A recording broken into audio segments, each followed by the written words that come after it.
Okay, let's have a look at stress, or rather the stress response, sometimes called a fight, flight or fright response. During the 80s, a study was carried out called the Whitehall 2 study amongst civil servants of varying grades, high, medium and low. And it was found that the lower grade showed the highest percentage of coronary heart disease than the other grades, and this was due to stress. Now, it's not just humans that suffer from stress, but most other vertebrate animals as well, many species. And in many species, subordinate animals are more stressed than dominant ones. The stress response is initiated by our senses, which our brain sees as a threat on homeostasis and instructs the body to take appropriate action. So what does that mean? It means that perhaps we're sitting at rest and all of a sudden somebody shouts at us or frightens us or just challenges us for some reason or other, and our brain sees that as a threat from our normal sense of well-being, our homeostasis, which is us at rest. We are breathing normally, perspiring normally, our pulse rate is normal. But all of a sudden somebody shouts, somebody frightens us, challenges us, and that kicks in the stress response. And so the brain then takes appropriate action. The appropriate action is the release of hormones into the bloodstream. The stress response involves the release of adrenaline, noradrenaline and cortisol into the bloodstream. The hormones are synthesized, they're made and released from the adrenal glands, which are on top of the kidneys. During short-term stress, only adrenaline and noradrenaline are released, which increase the heart rate, increase blood pressure, increase breathing rate, increase blood glucose levels, and increase your metabolic rate.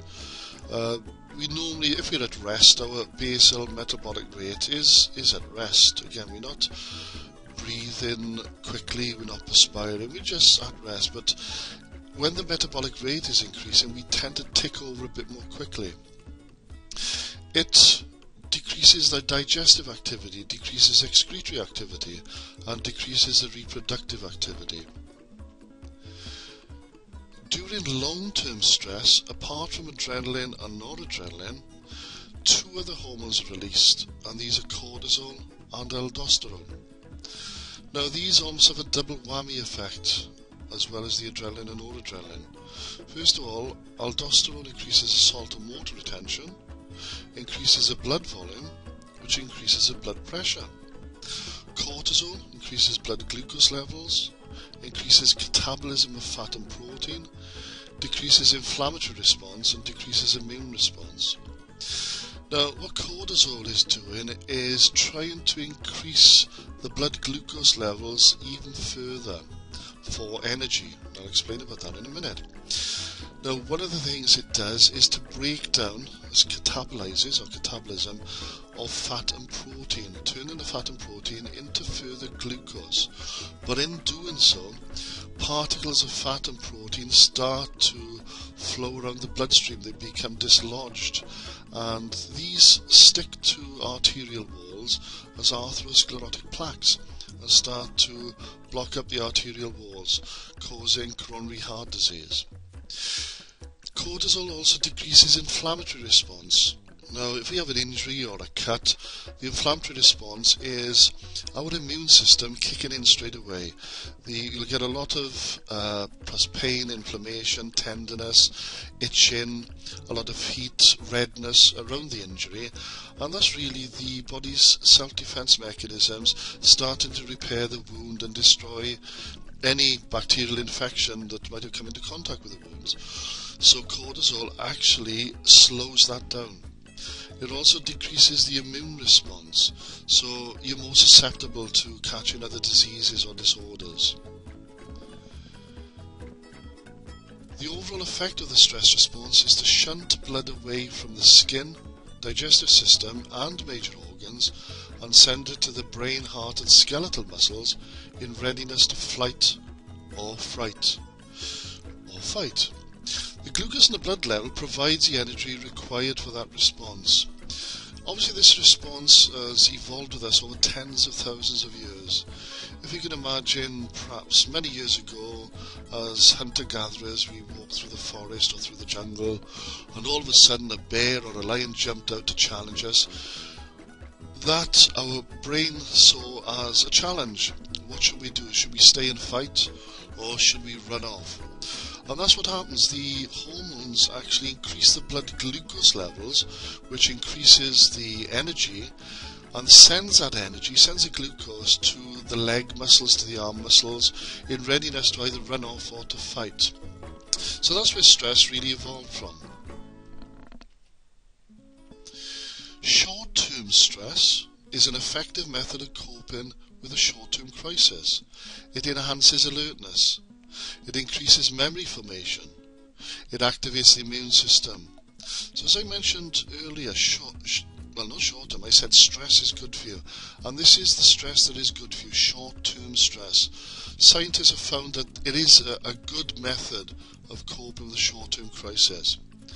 But let's have a look at the enemy, long-term stress. Long-term stress is not good for you. It must not be tolerated under any conditions. Long-term stress literally will kill you. It reduces the immune system functioning and increases your susceptibility to infectious diseases. Coronary heart disease can be caused by hastened formation of atherosclerotic plaques, as I mentioned, by the breakdown, the catabolism of fats and proteins, turning it into further glucose. Stomach ulcers are caused by the interaction of the physiological changes of stress and Helicobacter pylori, which are what we call commensal bacteria present in most people's stomachs. And they're quite harmless as they are, as where they stand. They are protected by the mucus in amongst the membranes of the stomach. But when we come down with long-term stress, these bacteria start to eat through the stomach wall and cause ulcers. Long-term stress also suppresses the reproductive function. There's a loss of memory function and subsequent weight loss. But it's not just that. Look at these behavioural symptoms. You find it hard to sleep. You have a change in eating habits, smoking or drinking more, avoiding friends and family, sexual problems. Physical symptoms include tiredness, indigestion and nausea, headaches, aching muscles, palpitations. Psychologically, you may be more indecisive, find it hard to concentrate, suffer loss of memory, perhaps have feelings of inadequacy, low self-esteem. You get irritable or angry more quickly, you feel anxious, you feel numb, you feel more hypersensitive, you feel drained or listless. So it does have serious consequences. Stressors also vary in severity. Now, a couple of scientists called Holmes and Rahm, back in the 60s, they interviewed about 1,000 university students in the States, and they put together a scale called life change units, or stressors. And these stressors they found vary in severity. And they came up with about 50 different stressors. Let's have a look at the top 5. Death of a spouse, marital separation, death of a close family member, personal injury or illness, and marriage. And let's look at the bottom 5. Change in sleeping habits, change in number of family get-togethers, change in eating habits, holidays, minor violations of law.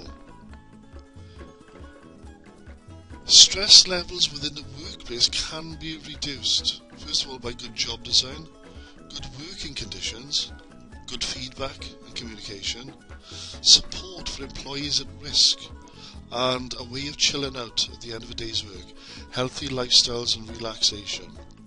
Sometimes people find that the best counsellors in a job are their own works colleagues.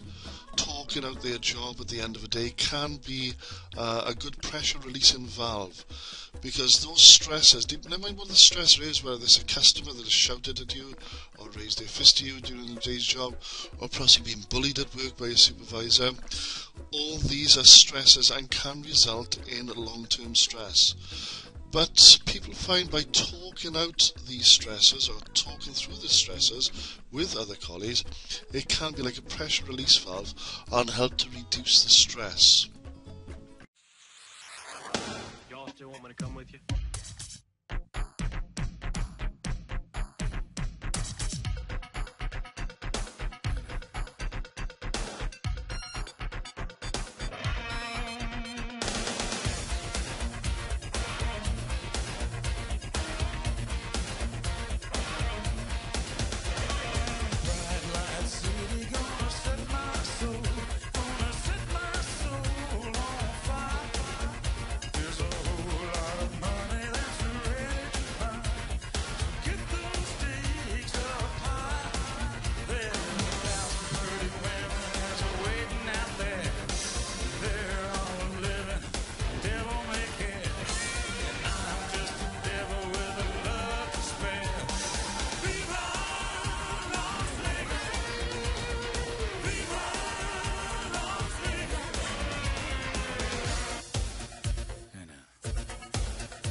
stress.